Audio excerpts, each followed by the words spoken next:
Өдрөг үзэгчтэй тавтай сайхан амарцгааж байна уу? Монголын мэдээ агентлаг цагийн хүрэлт мэдээллийн хөтөлбөрийнхөө лав гарагийн дугаарыг хэлэхэд бэлэн боллоо. Засгийн газраас сар бүр 21 аймгийн засаг дарга болон бусад удирдлагуудтай захим хурлыг хийдэг уламжлалтай. Өнөөдөр ээлжид хурлаа зохион байгуулж аймагуудын өмнө тулгамдаад байгаа асуудлуудыг хэлэлцлээ. Ихэнх аймаг хөрөнгө оруулалт төсөв мөнгө олгохыг хүсэж байлаа. Тухайлбал орон нутгийн хөгжлийн сангийн хөрөнгө тасалдаж байгаагаас болоод бүтээн байгуулалтын ажил удааширч байгааг хэлж байна.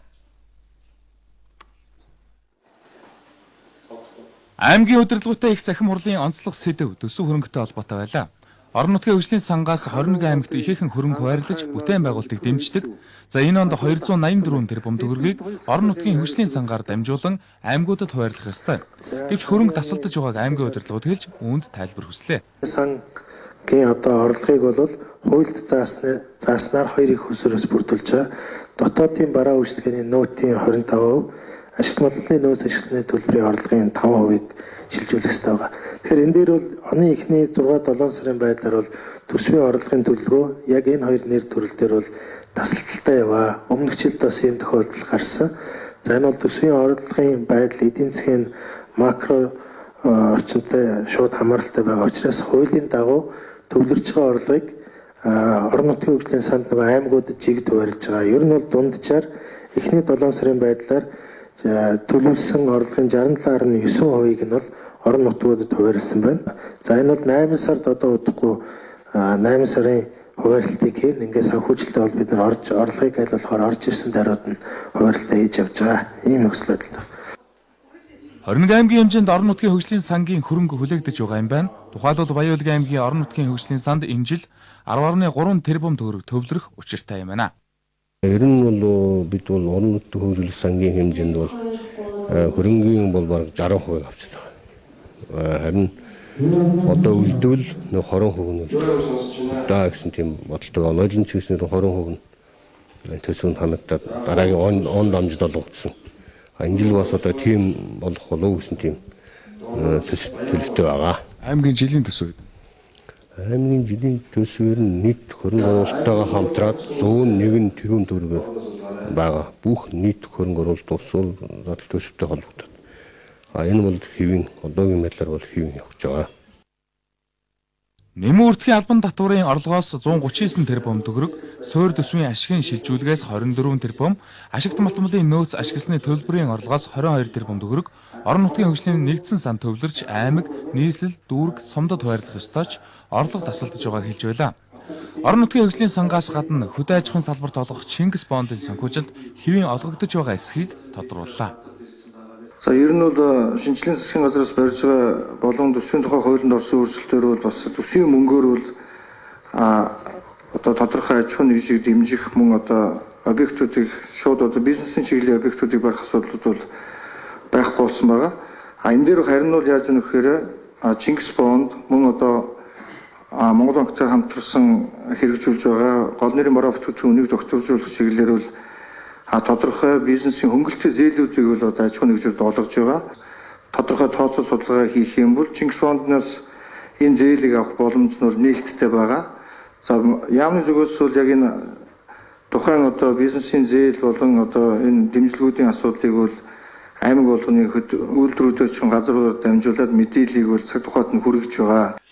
Засгийн газраас зарласан үйлдвэрчдийг дэмжих 888 төслөөс бага санхүүжилт хүссэн зээлүүдэд олгох 100 тэрбум төгрөгийг үйлдвэр хөдөө аж ахуйн яамд шилжүүлсэн. Одоогоор 19.5 тэрбум төгрөгийн зээл эзэндээ хүрээд байгааг мэдээллээ. Мөн энэ хоёр 11 аймгийн төвд шинээр байгуулсан онцлогооны төвүүдийг хэвийн ажилуулахад төсөв хөрөнгө дутагдах, эмч нарыг сургах зэрэг асуудал гарч байгааг орон нутгийн удирдлагууд хэлж байлаа. Үүнд эрүүл мэндийн яамны зүгээс мөн тайлбар өглөө.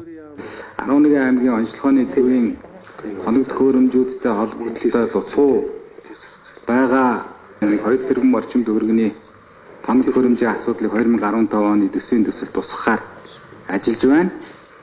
За мөн 11 аймгийн онцлогооны төвийн хэм уруулжийн зардал жилдээ 5.5 орчим тэрбум төгрөгийн зардал гарна гэсэн тооцоо мөн 2015 оны төсөвд тусгахаар ажиллаж байгаа.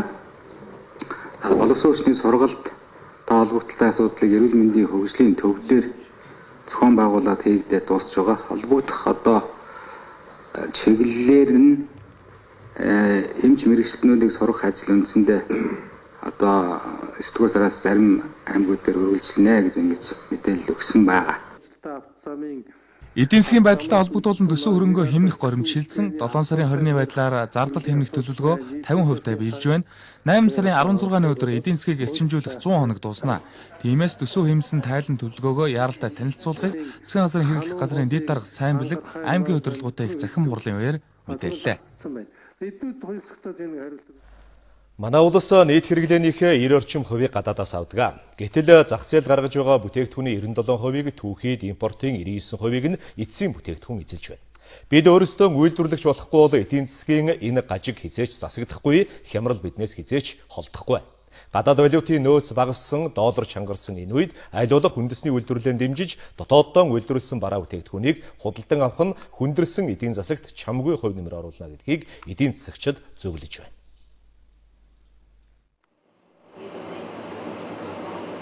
Монголд үйлдвэрлэсэн ариун цэврийн цаас, чихэр жигнэмэг, хүнсний ногоо, гутал хувцсны борлуулалт тийм ч сайн биш гэж худалдагчид хэлж байна. Хэдий бид нүүр цэвэрлэгч шингэн саван, шампунь зэргийг дотооддоо үйлдвэрлэж байгаа ч томоохон худалдааны төвөөс эхлээд захын жижиг дэлгүүрүүдийн лангуун дээрч харагддаггүй. Бүгд найрамдах Солонгос улсад үйлдвэрлэсэн ариун цэврийн цаас, мөн Монголын хэрэглээ гэсэн энэ ариун цэврийн цаас байна. Солонгост үйлдвэрлэсэн ариун цэврийн цаас бол 1200 төгрөг, харин хэрэглээний хувьд 500 төгрөгийн үнэтэй худалдаалагдаж байгаа. Гэхдээ Монгол хэрэглэгчдийн хувьд бүгд найрамдах Солонгос улсад үйлдвэрлэсэн энэ цаасыг авах илүү сонирхолтой байдаг. Тэр утгаараа энэ хэрэглээний худалдан авалт, борлуулалт маш хангалтгүй байдаг. Тийм учраас энэ ариун цэврийн цаас яг энэ ливинг гэдэг энэ ариун цэврийн цаас шиг болтлоо одоо чанартай болж сав баглаа бодлын хувьд илүү сайжрах боломж нь бол хязгаарлагдаж байгаа юм а. Тийм учраас эдийн засгчдын хувьд бид бүхэн дотоодын үйлдвэрлэлээ дэмжихийн тулд багаас нь эхлээд худалдан авалтаараа дэмжиж өгөх нь чухал гэдгийг сануулж байгаа юм а. Одоо Монгол бараа, Солонгос барааг харьцуулаад хэлэх юм бол аль нь илүү борлуулалттай? Монголчуудаа хэрэглэн тийм болсон юм шиг байна. Солонгос талдаа их сайн авдаг. Монгол өнд нь хямдхан шүү дээ. Тийм гэхдээ энэ авийн хүмүүс болохоор Орос өнд их авдаг шүү дээ. Монгол банкнд дах гадаад валютын нөөц 2013 оны эхний 6 сард 3.1 тэрбум Америк доллар байсан бол энэ оны эхний 6 сарын байдлаар 1.3 тэрбум доллар болж багасжээ. Гэтэл Toyota компани 176 ширхэг цоошин Land Cruiser 200 маркийн автомашиныг улсын наадмын өмнө борлуулж чадсан байх юм а. Зөвхөн манайх биш, дэлхийн эдийн засаг хүндэрж байгаа энэ үед аль ч улс орны иргэд дотоодын үйлдвэрлэлээ дэмжиж импортын бараа бүтээгдэхүүнээс татгалздаг байна. Үүний жишээ бол бүгд найрамдах Солонгос улс. 기업들이 부채 비율 Манай засгийн газар үндэсний үйлдвэрлэлээ дэмжснээр 30 жилийн хугацаанд ядуу буурын орноос өсрөнгүй хөгжиж чадсан. 1998 онд манай эдийн засаг хямарч гадны хөрөнгө оруулалттай компаниуд хөрөнгөнд татаж эхэлсэн. Энэ үед бид гадаад валютын нөөцөө нэмэгдүүлэх бодлого барьсан. Үүнд төрийн зөв бодлогоос гадна иргэд өөрсдийн оронд үйлдвэрлэсэн бараа бүтээгдэхүүнээ худалдан авах, цаашлаад юуг бид үйлдвэрлэж болох арга замыг эрэлхийлсэн нь хямралыг давах хамгийн чухал арга байсан юм а. Үүний үр дүнд экспортын хэмжээж нэмэгдсэн. Дэлхийн эдийн засгийн өсөлт зогссон энэ үед манай улсын эдийн засаг сайн байгаа, иргэдийн амжиргаач хэвэн байна. Үүний нууц дээрх бодлоготой холбоотой гэж үздэг.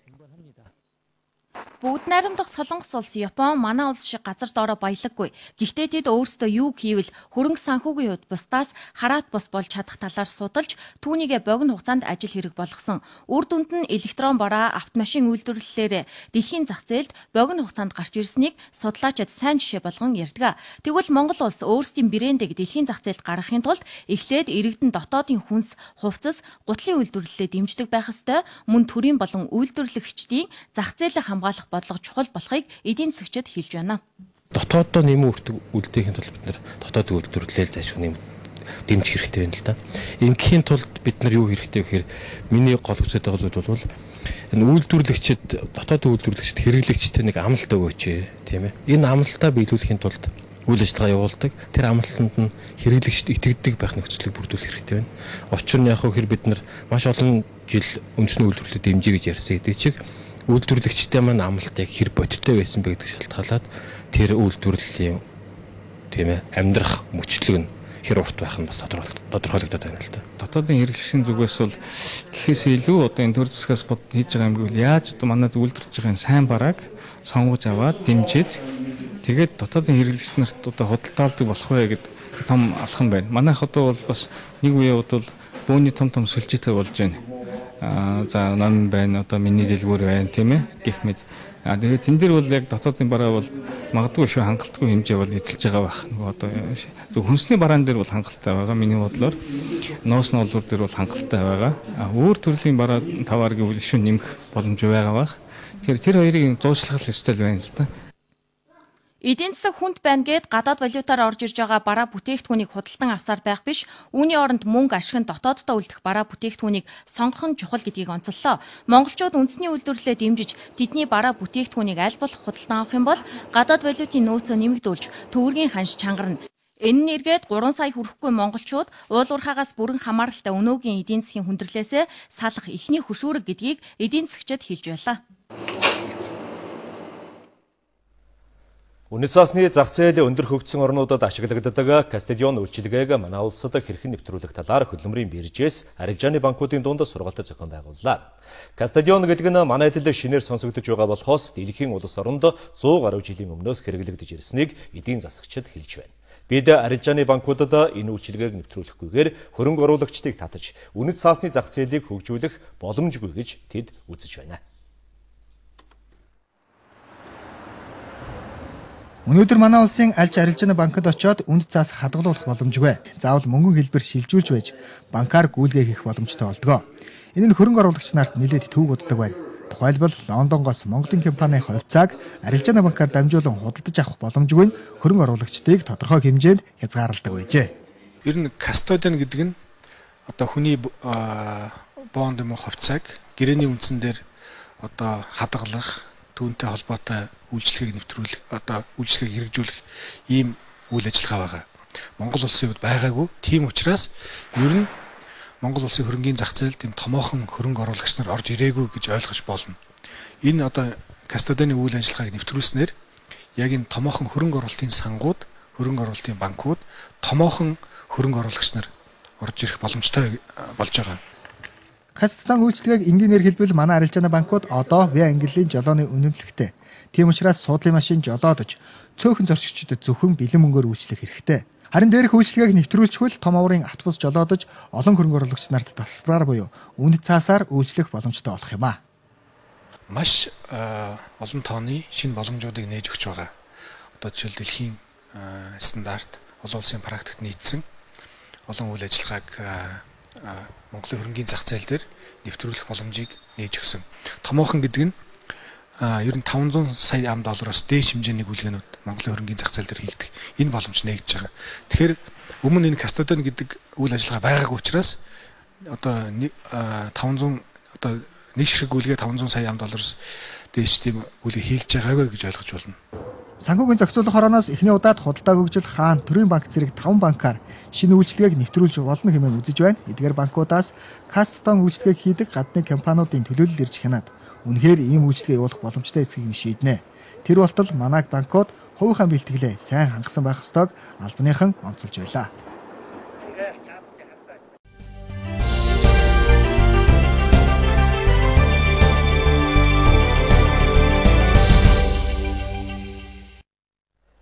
Хөтөлбөрийн дараагийн хэсэгт анхаарлаа хандуулцгаана уу. Авилгатай тэмцэх газрын албан хаагчид хэд хэдэн хууль зөрчсөн талаар өнөөдөр төрийн тусгай хамгаалалтын газраас мэдээллээ.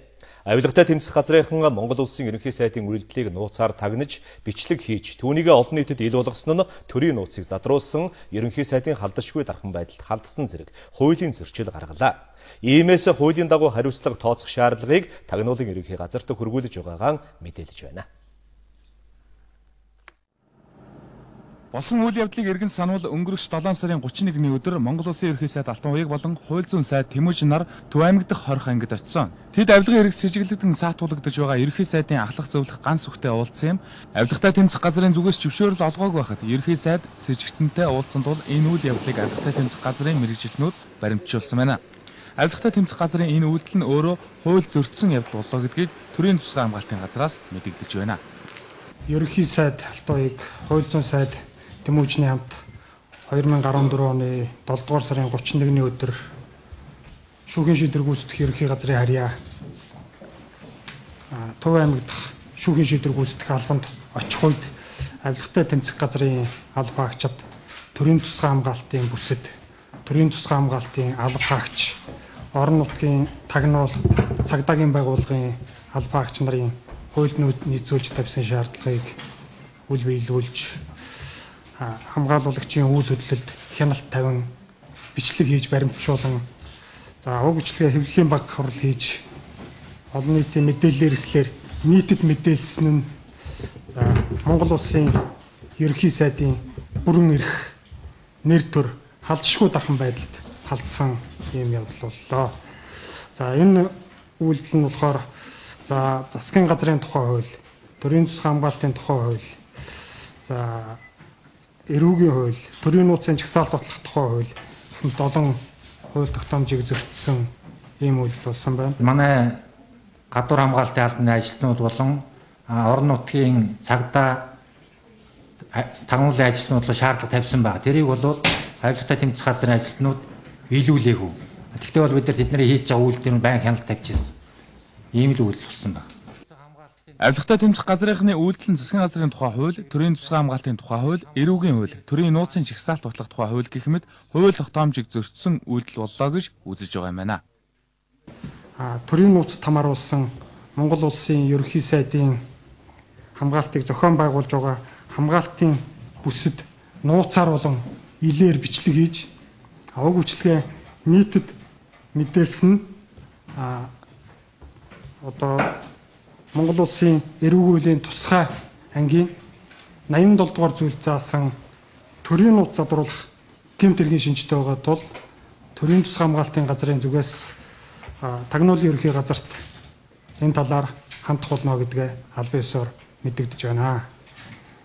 Цаашид Монгол улсын ерөнхийлөгч, улсын их хурлын дарга, ерөнхий сайд, Монгол улсад айлчлал хийж байгаа гадаад орны төр засгийн газрын тэргүүн, өндөр дээд хэмжээний зочид төлөөлөгч, Монгол улсын ерөнхийлөгч, улсын их хурлын дарга, ерөнхий сайдын албыг хашиж байсан албан тушаалтан иргэн нэг ёслолын болон төрийн ёслолын болон албан ёсны арга хэмжээнд оролцохоос бусад тохиолдолд хамгаалуулагчийн үйл хөдлөл, хамгаалтын үйл ажиллагааг баримтжуулж ажиллахгүй байхыг төрийн болон орон нутгийн байгууллага аж ахуй нэгж албан тушаалт иргэдэд анхааруулж байна. Тагнуулын ерхий газар төгсөн мэдээллийн дагуу дээрх асуудлыг шалгаж тодорхой шийдвэр гартал нэмэлт мэдээлэл өгөх боломжгүй гэж төрийн тусгай хамгаалтын газраас мэдээллээ. Бид энэ асуудалд ямар байр суурь илэрхийлэхийг мөн авилгатай тэмцэх газраас тодруулсан. Энэ асуудалд ямар нэгэн мэдээлэл өгөх шаардлагагүй гэсэн хариу өглөө. Улсын хурлын эрх намрын чуулганаар гэр бүлийн хүчирхийллийн тухай хуулийн шинжилсэн найруулгын төслийг хэлэлцэнэ. Энэ хуулинд өмнөхөн бодох юм бол хүчирхийлэлтэй тэмцэх талаар илүү наривчилсан ойлгомжтой заалтууд орсны нэг нь хүчирхийллийн зан үйлийн эсрэг хөтөлбөр юм. Энэ нь хүчирхийлэл үйлдэгчийг ухааруулж ахин хүчирхийлэл үйлдэхгүй байлгатлаас нь нөлөөлөх хөтөлбөр юм байна.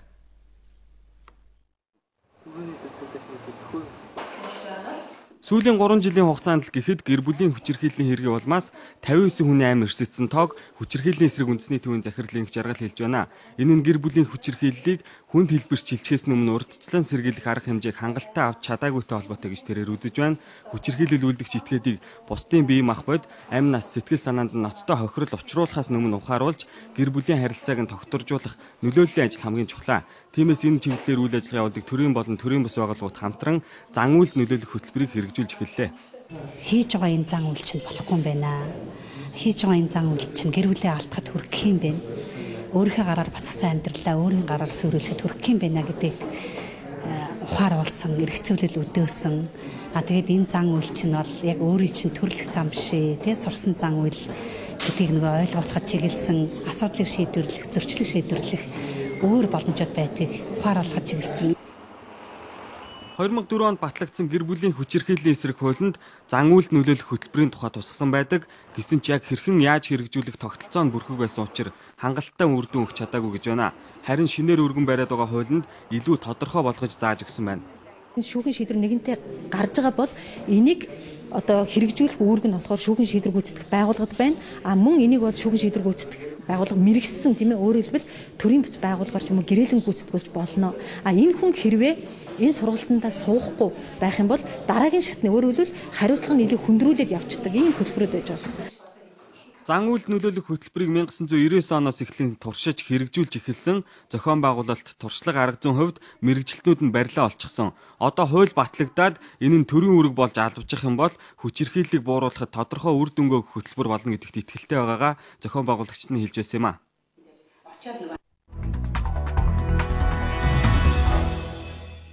Сохтой хүмүүс л одоо тэр үстэй хүчирхийлэл хийдэг л дээ. Энэ сарвал хүмүүс юу гэлгээл өөр хүүхд таны ижлээ дарамтлаад байж байгаа бодох уу?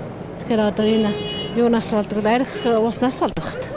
Ер нь ямар нэг юм ч архин дээр л болдог шүү дээ. Хэрүүл мөрүүл гардаг ч тэгэл зодон зохио энэ арх угаараа тийм ээ.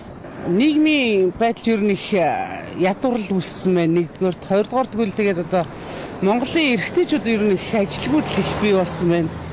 Гуравдугаар тэгвэл одоо нөгөө эрэгтэйчүүд нөгөө нэг ажил төрөл хийхгүй тэгээд ерөөсө хин нэг ойлголцол бий болохгүйгээс л ер нь тийм байгаа юм болов л гэж бодож байна. Гэр бүлийн хүчирхийллийг бууруулахын тулд ямар зүйлийг хийх шаардлагатай гэж та үзэж байна? Одоо ямар ч хэлсэн ажлын байраар л хангах шаардлагатай байх та. Залуучуудыг сайн хуулж ойлгуулж одоо тэгжилээвэл эдний шин толгоонд нэм орж бодох байлгүй одоо бол арх дарс одоо хамгийн гол нь баар савнаас л болж одоо янз бүрийн юм гарч байна шүү дээ. Одоо хамгийн гол нь энэ ажлыг хуулиа одоо дахин одоо гаргаж энэ талаар бол ард түмний амьдралгаа нөхцөлийг бол бүрдүүлж сайн амьдралын төлөө одоо болох нь чухал байна. Ар гэр нь ямар шалтгаалж тэр хүний тэр хууль хэдийн үйл үүсгэн гэсэн ар гэрийнх нь нууцлал далдлалах юм бол тэр чинь хүчирхийлэл хийвэрэл л шүү. Тэгнээс одоо ингээл аав нэрэл одоо нэг охиноо ингээл зодход ээж нь уцтаад одоо тэдийн тэд заасаа тэгнэ гэж ярихгүй шүү. Тэгэхээр нууж далдлахыг бол тэр чинь тэгэл өргөж хуультай хууль болсон болжлоо. Залуучууд танилцж байна те. Тэр үеэсээ бие биенээ сайн судлахгүй, нэгдүгээр судлахгүй байна, хоёрдугаар одоо бас нэг хүний одоо өссөн төрсэн орчин нөхцөл зан арын шин тэгээд бас эцгийнхээ одоо удам гэж байна шүү дээ тийм ээ. Монголчууд одоо удмыг маш их чухалчилдаг. Энэ талаар бол их бие биендээ сайн судалгаа хийж бие биендээ одоо танилцах явцдаа одоо энэ талаар их анхаарч харал дутууд улмыг одоо бие биенийхээ судалж бие биентэй сайн танилцж чадаагүйгээс л би одоо тэр нөгөө хүчирхийлэл гэдэг чинь одоо хүмүүсийн үзэл бодлын зөрөөнөөс л үүсдэг гэж би бодож байгаа байхгүй юу? Архиугаал одоо янз бүрийн юм гараад байгаа юм шүү дээ. Хамгийн гол дээр миний үзэл бодвол тэр архиал багсч хэрэгтэй гэж би боддог.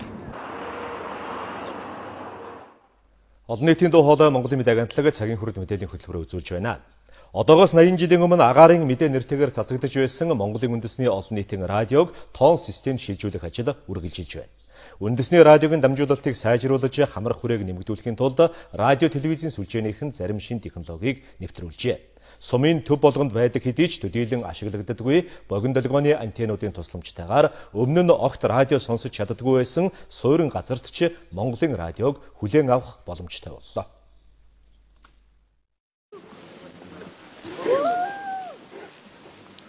Нийслэлийн Багнуур дүүргийн 2 дугаар хороо төвөөсөө 20 км алслагдсан. Радио сонсох боломжгүй бүс нутаг байсан. Харин одоо радио урлагийн ашиглагтгаа байсан хуучин антеннуудыг улсын үйлдвэрт шилжүүлэн өгснөөр эхний ээлжинд нийслэлийн Налайх, Багнуур дүүрэг, Хинти, Дорнод аймгийн их их суурин газруудад 70 км тутамдаа Монголын үндэсний радиог долгионы ямар ч тасалдалгүйгээр сонсох боломжтой болжээ.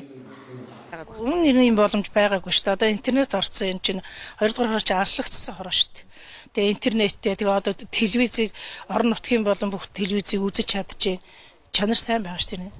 Монголын радиогийн станцыг манай алсгсан хороонд суурлуулж одоо бид нар цааш тасралтгүй радиогоо сонсох болсондоо баяртай байна. Техникийн шинжилгээг 50 орчим сая төгрөгөөр шийдвэрлсэн байна. Радио дамжуулах нэг антенныг 1 сая төгрөгөөр засварласнаар нийслэл хотоос гадагш огт сувг барихгүй орчинд хүртэл урт богино дунд долгионы аль наранч 105.5 долгион дээр сувгаа тааруулаад үндэсний радиогоо сонсох боломжтой болгожээ. Тэгэхээр хоёр төрлөөр интернетийг хэрэглэгчдэд хүргэж байна. Радиог хүргэж байна. Нэг нь бол яг гэхээр радиод автомж ашиглаад радио станцуудаар хүргэж байна. Нөгөөх нь бол Улаанбаатар Эрдэнэ дотод радио шугамын радио гэдэг штэ. Нөгөө айл болгон тавьсан байдаг. Тэрийг ашиглаж хүргэж байгаа. За сүүлийн үед бол интернет хэрэглээ нэмэгдэж байгаа. Монгол улсын хэмжээнд бол 12 оноос одоо 14 оны хооронд 700 мянган интернетийн хэрэглэгчтэй болсон. Энэ нь бол яг гэхээр интернетийн хэрэглээ ихсэж байгаатай холбогдуулаад хүмүүсийн одоо хэрэглэж байгаа гар утас, ухаалаг утас, таблет, компьютер энэгээр бол зайлшгүй радио сонсох шаардлага гарч байгаа. Энэтэй холбоотойгоор бол манай газраас тодорхой хэмжээний төсөл хэрэгжүүлээд одоо интернет радиог хөгжүүлэх тийм төслийг хэрэгжүүлсэн байна. Өмнө нь радио сонсохын тулд заавал урт долгионы хүлээн авахч хэрэглэдэг байсан. Одоо бол богино долгионы халаасны жижиг радиогоорч Монголын радиог хөдөөд сонсох боломжтой болж байна. Удахгүй ашиглалтаас гарах аналог системийн радио дамжуулах антенныг унтраасны дараач хуучин аппаратыг нь ашиглан радиогийн тархацыг нэмэгдүүлж болно гэж тэд үзэж байна. Монголын үндэсний олон нийтийн радиогийн нэвтрүүлгийг аль болох олон хэрэглэгчид хүргэх. Ингэж хүргэхийн тулд өнөөдөр Монгол улсад байгаа технологи тоног төхөөрөмж ашиглаж байгаа юм. Жишээлбэл Багнуур дүүргийн байгаль дэд үтсийг ашиглаад бид нар Багнуур дүүргийн цахилгаан холбоо компани кабелийн телевизэн 3000 орчим хэрэглэгчтэй. Тэгэхээр кабелийн телевизийн суугаар Монгол радиог өгч байгаа юм. За дээр нь манай радио телевизэн сүлжээ улсын үйлдвэрийн газрын нэвтрүүлэгч станцын 7 дугаар суугаар. Өөрөөр нь кабелийн телевизтэй айлууд нь кабелийн телевизээр, кабелийн телевиз агаараар хүлээж авч байгаа айлууд нь агаараар 7 дугаар суугаар радио сонсох бүрэн боломжийг бүрдүүлж байгаа юм. Радиогийн өргөн нэвтрүүлгийн чанар хүртээмжийг сайжруулах энэ ажил эхний ээлжинд 100 аймагуудаас эхэлж байгаа. Нэгэнт хэм дараагаар хийх шийдлийг нь олсон болохоор тунгуудахгүй буюу эх сарын 1-ээс эхлэн ихэнх аймагуудыг хамрах боломжтойг радио телевизийн сүлжээ газрын мэргэжилтнүүд ярьж байлаа.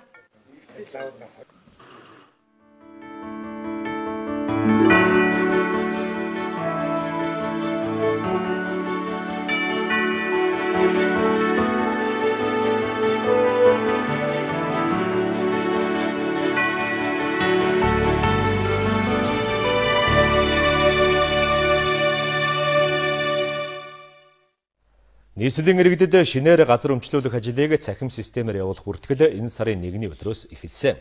Өнөөдрийн байдлаар нийтдээ 125 мянган иргэн газар өмчлөх хүсэлтээр цахимаар илгээсэн байна.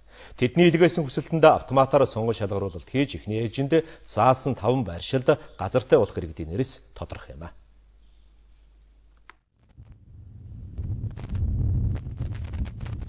Нийслэлийн иргэдэд гэр бүлийн хэрэгцээний зориулалтаар газар өмчлөх эрхийн эхний ээлжийн бүртгэлийг 15 хоногийн хугацаанд явуулахар болсон. Цахим бүртгэлийн сонголтыг 5 байршилд авч байна. Өнөөдрийн байдлаар Баянзүрх дүүргийн хожуулын аманд өмчлүүлэх 900 гаруй нэгж талбарт 42 мянга гаруй иргэд бүртгүүлсэн бол Сонгоо Айрхан дүүргийн Соёндын аманд өмчлүүлэх 4189 нэгж талбарт 40 мянга гаруй иргэд хүсэлт гаргасан байна. Мөн Хаанул дүүргийн Эрдэнэ толгойд өмчлүүлэх 869 нэгж талбарт 30 гаруй мянган иргэд газар өмчлүүлэх хүсэлт явуулж, Багнуур дүүргийн Тариан булгийн 1-р хэсэгт өмчлүүлэх 7504 нэгж талбарт 8000 гаруй иргэд бүртгүүлжээ. Харин Багхангаа дүүргийн Бор үзүүрт өмчлүүлэх 1483 нэгж талбарт 3408 иргэн цахимаар хүсэлтээ илгээсэн байна. Цахим бүртгэлийн ачаалал их байгаа учраас бүртгүүлж чадахгүй байна гэсэн гомдол иргэдийн зүгээс их иржээ. Ингээ 8 сарын 4-ний дотор 3 хоногийн дотор бол 4.5 сая хандлт ирж одоо мэдээлэл хүлээж авах захиалга хүлээж авах энэ хүчин чадал бол хүрэлцэхгүй ийм байдал үүссэн. Тэгээ 4-ний өдөр бид 4-ний шөнө одоо мэдээлэл хүлээн авах захиалга хүлээн авах хүчин чадлыг нэмэгдүүлснээр одоо бол Улаанбаатар хотод явж байгаа бүртгэлийн ажиллагаа 5 сая мэдээллийг шууд хүлээж авахд нэг удаад бол 5000 мэдээллийг шууд хүлээж авах ийм одоо 8000-аас 100000 мэдээллийг нэг зэрэг хүлээж авах ийм хүчин чадалтай серверүүдийг одоо суйрлуулж нэмж суйрлуулад одоо бол захиалгын ажиллагаа бол хэвээ явагдаж байна. Насанд хүрээгүй хүүхдэд газар өмчлүүлэх хүсэлтэй байгаа бол итгэмжлэгдсэн төлөөлөгчөөр дамжуулан бүртгүүлэх мөн боломжтой. Шинээр газар өмчлүүлэхээр заасан 52 байршилд өмнө нь оршин сууж байсан иргэд ч цахим бүртгэлд заавал хамрагдаж байж газраа өмчлөх эрх үүсэх юм байна.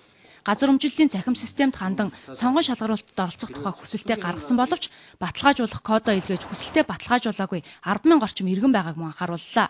Эдгээр иргэд сонгон шалгаруулалтанд орох боломжгүй учраас баталгаажуулах кодыг системээс дахин илгээх шаардлагатай байна.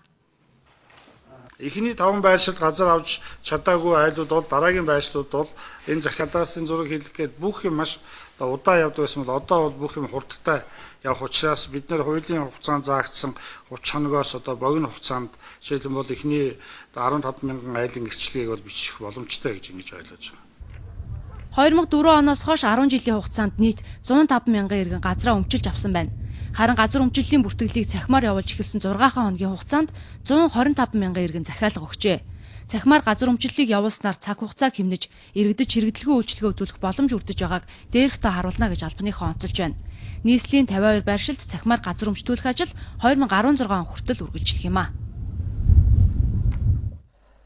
Хотын хэмжээнд ашиглах хугацаанд дууссан 150 гаруй орон сууцны барилга байгаагаас нийслэлээс мэдээллээ. Эхний удаад 21 барилгыг нурааж дахин төлөвлөлт хийхээр болсон байна. Энэ ажлыг гүйцэтгэх компаниудыг сонгож шалгаруулах ажил энэ сараас эхэлнэ. Манай улсад хамгийн анхны орон сууц 1940-од оны ихээр ашиглалтанд орсон байдаг. 40 мянгад л ихэд 60-ад оны үед баригдсан тоосгаантай барилгыг ашиглах хугацаа нь 30 жил байдаг бол эдгээр хуучны барилгууд 50-аас 60 жил болжээ. Ашиглах хугацаанд дууссан барилгуудыг шинжлэх ажлыг хувийн аж ахуй нэгжүүдээр гүйцэтгүүлэхээр нийслэлээс төлөвлөд байна. Эхний удаад 1930-аас 1960-ад оны үед ашиглалтанд орсон нэхэмлийн шар байрнууд хан уул дүүргийн нутагт байрлах арь ширний үйлдвэрийн дэргэдэх хуучны орон сууцуудыг шинжлэхээр болжээ. Энд нийт 560 гаруй айл өндарч байна. Одоо бид нэр сөөхтэй нь очиж уулзна. Тэнд иргэдтэй нь уулзаж хурал зохион байгуулна. За энэ хурал зохион байгуулаад ойролцоогоор 560 орчим өрх байгаа. Эдгээр энэ саналыг авна. За үүн дээр тусгай төслийн ажлын даалгавар боловсруулна. Тэр даалгавар бол иргэдэд танилцуулах юм байна. За үүний дараагаар бол одоо үнэлгээний хороо байгуулагдаж одоо төслийг хэрэгжүүлэх одоо тэр компаниг одоо сонгон шалгаруулна. Хуучин барилгуудыг нурааж орондон шинэ байр барих тендер шалгарсан компаниуд эхлээд оршин суугчдаа гэрээ байгуулж байрыг нь зах зээлийн ханшаар үнэлэх юм байна. Дараа нь оршин суугчид байраа барилгын компанид худалдах эсвэл хуучин байраа шинэ байраар солих нь тэдний эрх гэдгийг нийслэлийн ерөнхий төлөвлөгөөний газраас мэдэгдсэн. За энэ бол тодорхой юуны ашиглалтын шаардлагагүй барилгыг одоо дахин төлөх юм журам байгаа. Журмынхаа хүрээнд одоо бүх юмуд явна. Энийг бол эх 7 хоногоос бид нэр төслийн шалгалт явуулах гэсэн юм тавьж байгаа. Яг ийм байдлаар хуучны 150 гаруй орон сууцны суурин дээр ойролцоогоор 300 орчим шинэ орон сууц баригдана гэсэн төлөвлөгөө гарчээ. Жишээ нь дотроо 20 айлтай нэг орон сууцны оронд 50 орчим айлын орон сууц барина гэсэн тооцоо байгаамаа.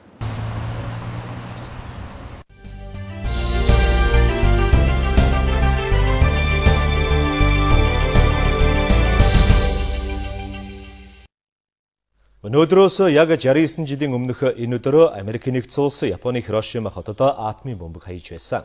Дэлбэрэлтийн улмаас хэдэн зуун мянган хүн амьрагдж, цацраг идэвхт бодисын нөлөөгөөр хордсон хүмүүс олон жил зовж шаналсан юм а. Иймээс энэ өдөр гашуун түүхийг өгүүлж дэлхийн нийтэд цөмийн зэвсгийн аюулыг таниулах зорилготой илтгэл Монгол-Японы төвд тавигдсан байна. Хирошима хотод цөмийн бөмбөг хаяхаас өмнө тусгад 350 мянган гаруй оршин суугчтай байсан байна. Тэгвэл дэлбэрэлтийн дараа 140 мянган гаруй хүн л үлдсэн байна. Мөн үүний дараа тус хотын 80 мянган гаруй иргэн цацраг идэвхт бодисын хордлогоор зовж шаналж нас орсон ийм аимшигт түүхийн гэрч энэ тухай ярих хүмүүс сүүлийн жилүүдэд цөөрсөөр байгаа учраас Япон улс бодлогоор үүний тухай олон нийтэд мэдээлэл өгөх хүмүүсийг бэлтгэдэг байна. Ийм хүмүүсийн нэг нь Хирана Юмие. Тэрээр Америкийн нэгдсэн улс, Куб зэрэг дэлхийн 10 гаруй оронд цөмийн зэвсгийн хор хөнөөлийн тухай лекц уншиж байсан. Өнөөдөр тэр Монгол улсыг сонгон илтгэлээ тавьж байна. Миний эцэг гэхийн амьдарч байсан Хирошима хотод цөмийн бөмбөг хаях үед би ээжийнхээ гидсэнд байсан. Азар миний ээж Шанхай хотод байсан болохоор би цөмийн бөмбөгийн аюул дүртөөгүй. Хэрвээ тийм аз надад дайраагүй бол яах байсан тухайгаа би үргэлж боддог. Харин над шиг аз дайраагүй хүмүүс олон бий. Тэдний өмнөөс цөмийн бөмбөгийн аюулыг дэлхийн олон хүмүүс таниулах ажлыг хийхээр шийдсэн юм а. Хирошимагийн дэлбэрэлт 2 км радиуст байгаа бүх зүйлийг үнс болгосон байна. Энэ нэмэгнэлт түүхийг дурсаж жил бүрийн энэ өдөр Хирошима хотод байдаг инх тайвны цэцэрлэг түрээлэнд 50 мянган гаруй иргэд цуглаж амьрагдсан хүмүүст нэмэгнэл илэрхийлдэг байна. Дэлхийн 2 дугаар дайны үед олон хүний амь эрсдэж хот тосгодууд сүйдсэн. Гэхдээ зөвхөн Хирошима, Нагасаки хотуудад л цөмийн бөмбөг хайсан. Эдгээр хотууд хормын хугацаанд л сүрсэн юм. Тиймээс энэ үйл явдлын жишээгээр атомын бөмбөгийн хор хөнөөлийг хүмүүс таниулах зорилгоор өнөөдрийн үйл ажиллагааг зохион байгуулж байна. Монгол улс цөмийн зэвсэггүй орн, манай улс ч мөн цөмийн зэвсэггүй орн болох талаар бодлого баримталж байгаа. Энэ тал дээр манай хоёр орон үзэл санаа нэгтэй хамтарч ажиллах байна. Манай улс 1992 онд цөмийн зэвсэггүй бус нутаг гэдгээ дэлхийн нийтэд зарласан 2000 оноос хойш хүчин төгөлдөр болсон цөмийн зэвсгээс ангид байх тухай Монгол улсын хуулинд Монголын нутаг дэвсгэр дээр цөмийн зэвсгийг боловсруулах, үйлдвэрлэх, эзэмших, хяналтандаа байлгах, байрлуулах, тээвэрлэх, турших буюу хэрэглэхийг хориглоно гэж заасан байдаг юм а. Энэ өдрийг дурсаж Токио хотын инх тайвны цэцэрлэг түрээлэнд 69 жилийн өмнөх аимшигт үйл явдлаас амьд гарсан гэрчүүд, хотын оршин суугчид, олон улсын жуулчид гээд 45 мянган гаруй хүн өглөөний 8 цаг 15 минутад 1 минут дуугаан хурааж хохирогчдын гэгээн дурсгалыг хүндэтгэжээ.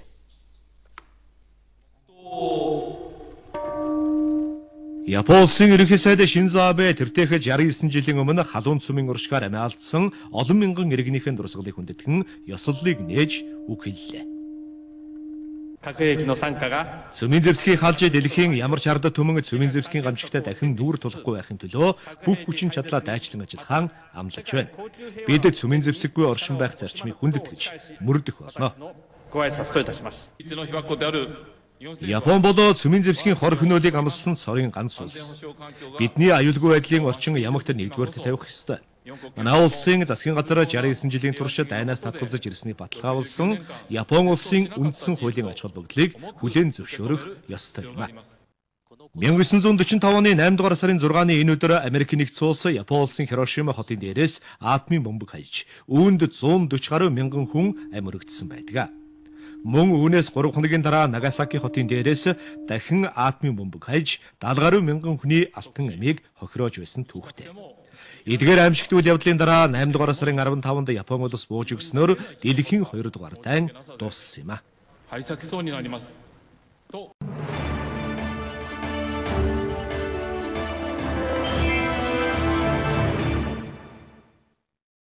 Дэлхийн нийтийн анхаарлын төвд байгаа Украины хүмүүнлэгийн нөхцөл байдал нэгдсэн үндэсний байгууллагын төвшөнд яригдж эхэллээ. Өчигдөр аюулгүй зөвлөл Украины өнөөгийн нөхцөл байдалд дүгнэлт өгөхөөр шуурхагаар хуралдсан байна. Энэ хуралдаанаас Украины зарим хотуудад гэрэл захилгаан цэвэр усны нийлүүлэлт зогсож байдал ноцтой төвшөнд хүрснийг анхааруулжээ.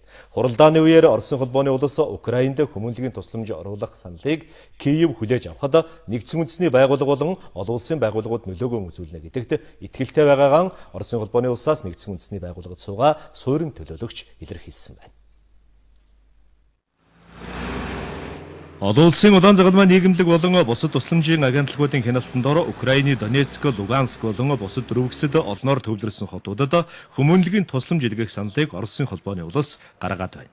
Оросын холбооны улс энэхүү саналаа албан ёсны байдлаар олон улсын удаан загалмай нийгэмлэг, нэгдсэн үндэсний байгууллага, Европын аюулгүй байдал хамтын ажиллагааны байгууллага, Европын зөвлөлд тус илгээжээ.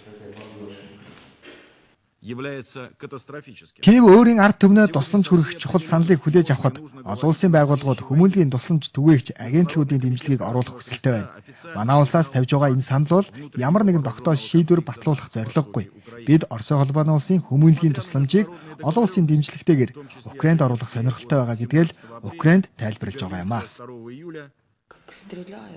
Оросын холбооны улсын дээрх төлөөлөгч улс оронд нь хүмүүнлэгийн нөхцөл байдлыг хүндэрсэн энэ үед хүмүүнлэгийн тусламж хүргэх ажилд Украин хамтарч ажиллахгүй байгаад сэтгэл дундуур байгаагаан илэрхийлжээ. Украины засгийн газар Оросын тавьсан хүмүүнлэгийн тусламж оруулах саналд ямар ч хариу өгөхгүй байгаа учраас Оросын тал олон улсын байгууллагуудаас ийхүү дэмжлэг хүсэж байна. Одоогоор олон улсын томоохон байгууллагуудаас Оросын дээрх хүсэлтэнд нааштай хариу өгөөгүй байна. Өнөөдрийн байдлаар Украины зүүн бүс нутагта цахилгаан эрчим хүч цэвэр усны нийлүүлэлт бараг зогссон айлд өрхийн байшин барилга олноороос үүдэж эрүүл мэндийн байгууллагын ажилчид дөрвсөн зэргээр хүн амьдрах нөхцөл байдал улам бүр дордож байгааг нэгдсэн үндэсний байгууллага хүлээн зөвшөөрч байна. Өөрөөр хэлбэл одоогийн энэ тэмцэлд улс төрийн шийдэл ойрын хугацаанд гаргахгүй бол Украины зүүн бүсийн алслагдмал хот суурьнд хямрал эцэстэн тулж байгааг нэгдсэн үндэсний байгууллагын хүмүүнлэгийн асуудал эрхлэх газраас анхааруулжээ. Мөн Мөн тус газрын тайланд өнгөрсөн 4-р сарын дунд үеэс хойш Украины зэвсэгт тэмцэлд хамгийн багадаа 1367 хүн амьрагдж 4087 хүн шархагдсан байна. Нийт 285 мянган хүн гэр орноо орхин дүрвснээс 117 мянган нь Украины нутаг дэвсгэр дотор, харин 168 мянган нь Оросын холбооны улс руу дөрвөн гарчээ. Вашингтон хотноо болж байгаа Америк-Африкийн дээд хэмжээний уулзалтын хүрээнд хоёр талын өндөр албан тушаалтнуудын дунд бизнес форум зохион байгуулагджээ. Форумын үеэр Америкийн нэгдсэн улс Африкийн орнуудтай зөвхөн хүмүүнлэгийн тусламж үзүүлэх төвшөнд харилцдаг байснаа өөрчилж, эдийн засгийн тэгшэрхтэй түншлэлийн харилцааг хөгжүүлэх бодлого барьж байгаагаа албан ёсоор мэдэгдсэн байна. Америкийн нэгдсэн улсын ерөнхийлөгч Барак Обама дээрх бодлогыг хэрэгжүүлэхэд 33 тэрбум Америк долларын хөрөнгө оруулалт амлаж байна. Ерөн сүүлийн жилүүдэд Африк твийн байгалийн нөөц баялагийг ашиглахад олон улсын зүгээс ихээхэн хөрөнгө оруулалт амлаж, тус твийн хөгжиж байгаа болон буурай хөгжилтэй орнуудын дэд үдцийн салбарт ихээхэн хөрөнгийг зарцуулж байна. Үүний нэг тод жишээ бол бүгд найрамдах Хятад ард улс юм. Дэлхийд эдийн засгийн үзүүлэлтээр тэргүүлэгч орны хувьд Америкийн нэгдсэн улс Африк твийн зах зээлд олон талын төсөл хөтөлбөр хэрэгжүүлэх, хөрөнгө оруулалт хийх замаар оролцоо нөлөөгөө нэмэгдүүлэхийг зорж байна. Өнөөдөр Африкийн олон сая хүн ядуурл, дайн байлдаан, өлсгөлөн, халдвар төвчингээд хүнд сорилт бэрхшээлтэй тулгарч байгаач бид тэднийг зовлон бэрхшээлээ даван гаргахад нь хамтран ажиллаж байна. Цаашид Африк твийн ард түмэн шинэ үсрэнгүй зах зээлд шилжинэ гэдэгт итгэлтэй байдаг. Африк твд асар их нөөц боломж бий. Африкийн зарим орнууд дэлхийн хамгийн бага хурдцтай, өсөлттэй эдийн засгтай орнууд болж хөгжиж байна. Африк твд дэлхийн хамгийн хурдцтай өсөлттэй эдийн засаг бүхий 6 орн байдгаас гадна нийгмийн дунд давхаргийнхан хурдтай тэлж байгаа. Гэхдээ Америкийн нэгдсэн улс Африк твийн эдийн засгийн боломжийг эрэлхийлж, энэ зах зээлд давуу тал олж авахыг зорж байгаа ганцхан орн биш юм а. Сүүлийн жилүүдэд бүгд найрамдах Хятад ард улс, Европын орнууд болон үсрэнгүй эдийн засагтай энэтхэг улс Африкийн өсөн нэмэгдэж байгаа зах зээлд хүч төрөн орж байна. Ялангуяа газрын тоос, нүүрс болон бусад ашигт малтмалын асар их хэрэгцээтэй бүгд найрамдах Хятад ард улс Африк твд ус агаар мэт хэрэгтэй автозам, гүүр, усан бомб зэргийг бүтээн босгоход хөрөнгө оруулалтыг ихээр оруулж байна. Тиймээс ч Америкийн нэгдсэн улс Африкийн орнуудад Хятадаас илүү найдвартай, сайн түншин байхыг эрмэлзэж байгааг ерөнхийлөгч Барак Обама цохон тэмдэглэжээ. Өчигдөр Афганистаны нийслэл Кабул хотоос холгүй Их Британийн цэргийн академид зэвсэгт этгээд халдлага үйлдэж Америкийн нэгдсэн улсын цэргийн хошууч генералыг хөнөөжээ. Афганы цэргийн хувцсаар өөрийгөө далдалсан зэвсэгт этгээд Их Британийн цэргийн академид байсан олон улсын цэргийн албаагчид руу гал нээсэн байна. Халдлагын улмаас Америкийн нэгдсэн улс, Их Британи, Герман, Афганистаны 15 цэргийн албаагч шархагджээ. Энэхүү халдлагыг НАТОгийн гишүүн орнуудын төлөөлөгчид дээрх цэргийн академид зочлох үеэр энэхүү үйлдэлсэн байна. Халдлагаар амиа алдсан Америкийн нэгдсэн улсын хошууч генералыг Харолд Грини гэдэг бөгөөд Афганистанд хамтын аюулгүй байдлыг сахин хамгаалах анги нэгтгэлийг удирддаг байсан байна. Мөн энэ оны эцсээр Афганистанаас гарах Америкийн нэгдсэн улсын цэргийн албан хаагчдын бэлтгэл ажлыг ахалж байжээ. Энэ нь Афганистан, Иракийн дайны хугацаанд Америкийн нэгдсэн улсын цэргийн хамгийн өндөр албан тушаалтан халдлага удирдах амиа алдсан анхны тохиолдол болохыг Пентагон баталж байна. Афганистаны батлан хамгаалах яамны мэдээснээр халдлага үйлдсэн этгээд 3 жилийн өмнө айрам дэлгэсэн цэргийн албан хаагч байсан бөгөөд халдлага үйлдэх үедээ буудуулж амиа алджээ. 2013 онд Афганистаны армийн 4-р хувцсаар өөрийгөө нуун далдалж үйлдсэн 10 гаруй халдлагад цэргийн 16 албан хаагч амиа алдаж байсан бол 2012 онд НАТОгийн 53 цэргийн албан хаагч ийхүү 38 удаагийн халдлагад өртөж амиа алдсан байна. Гадаад үйл амьдралын мэдээ үргэлжилж байна. Израиль Хамас бүлэглэлийн хооронд Газын зурваст 3 хоног газ зогсоох гэрээ 2 дахь өдрөө хэрэгжиж байна. Энэ хугацаанд Газ хотын хүүхэд багчууд эцэгтэйгэн тоглоомын талбай тоглож, багахан хугацаанд ч гэсэн ая тухтай байдлыг мэдэрцгээж байгааг олон улсын хэвлэлүүд онцлон мэдээлж байна. Бараг 1 сар үргэлжилсэн зэвсэг тэмцлийн хугацаанд ил хөл байсан Газ хотын гудамж талбай өнөөдөр хөдөлгөөнтэй болж, дэлгүүр худалдааны байгууллагууд үүд хаалгаа нээжээ. Бяцхан хүүхдүүд ч дайн байлдааны төгшөөрийг түр мартаж, тоглож наадцгааж байна. Баристина паркийн өнөөдрийн дүр төрх Палестины ард түмэн амьдралыг бүтээгч гэдэг мессежийг дэлхийд дахинд өгч байна. Хэдийгээр палестинчуудын эсрэг цус урсгасан зэвсэг тэмцэл хийж байгаа ч гэсэн өнөөдөр хүүхд багчууд эцэг эхтэйгээ хамт тоглож ад жаргалтай байгааг та бүхэн харж байгаа хаа. Өнгөрсөн 7 дугаар сарын 8-нд Израилийн талаас агаараас зохилдөгснөөс хойш Газа хотын иргэд чөлөөтэй гарч орж хүүхэд багчууд гадаа тоглох боломжгүй болжээ. Гэхдээ өнөөдөр Газа хотын иргэд хүүхэд багчуудад айн байлдааны хүнд хэцүүг умартан цагийг зугаатай аз жаргалтай өнгөрүүлж байна. Хэрвээ хоёр улс энэ хിവэрийн гал зогсоовол Палестины 190 орчим хүн Израилийн 67 хүний амьд хүрсэн зэвсэг тэмцлийг эцэс болгох боломжтой юм а. Харин энэ хоорондоо зөрчилдөөний хоёр талд байгаа Израиль улс зэвсэгт Хамас бүлэглэлийн эрх баригчид Египтийн зуучлалтайгаар урт хугацааны гал зогсоох гэрээ байгуулахаар хилэлцээ эхлүүлэх гэж байна. Гэхдээ хоёр тал хилэлцээний ширээнд суухад ихээхэн төвөгтэй байгааг Египтийн зуучлагч төлөөлөгчид мэдэгджээ. Өчигдрөөр Израилийн засгийн газар шуурхай хуралдаан зарласан байна. Энэ хуралдаанаар гал зогсоох гэрээний нөхцөлийг хилэлцсэн байж магадгүй юм а. Харин Хамас бүлгийн толгойлогч хэрвээ энэ тэмцэлд Хамас ялвал Газын зурваст тавьсан эдийн засгийн хоргийг цуцлуулна гэдгийг мэдэгдэжээ. Палестины тал ямар ч яриа хилэлцээнд өмнө нь тавьсан шаардлагаан өөрчлөхгүй гэсэн байр суурьтай байна. Ятадын Юнан мужид болсон газар хөдлөлтөөр амиа алдсан хүний тоо нэмэгдэж өнөөдрийн байдлаар 600 хүрч байна. Аврах албаныхан гамшигын бүсэд нурж сүйдсэн байшин барилгаас хохирогчдыг гаргах ажлыг өчигдөр эрчимтэй хийснээр амиа алдсан хүний тоо нэмэгдсэн байна. Юнан мужийн захиргаа 6.5 баалын хүчтэй газар хөдлөлтийн үеэр 2400 гаруй хүн бэртэж гэмтсэн тухай мэдээлж байна. Цэргийн албан хаагч сайн дурынхан гээд олон мянган хүний бүрэлдэхүүнтэй аврах баг барилгын нуранган дороос хүмүүсийг гаргаж авахаар Юдиан хотыг зорьсон боловч газрын хөрсний хулгалт Аадар бороо аврах ажиллагаанд хүндрэл учруулж байгаа тухай Хятадын төрийн мэдлийн телевиз мэдээлжээ. Гадаад үйл амьдралын мэдээ танилцууллаа. Одоо цаг агарын мэдээ хүлээн авцгаана.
Эрхэм үзэгчдээ, түүгээр Монголын мэдээ агентлаг цагийн хүрд мэдээллийн хөтөлбөрийнхөө 5 гарагийн дугаарыг өндөрлөж байна.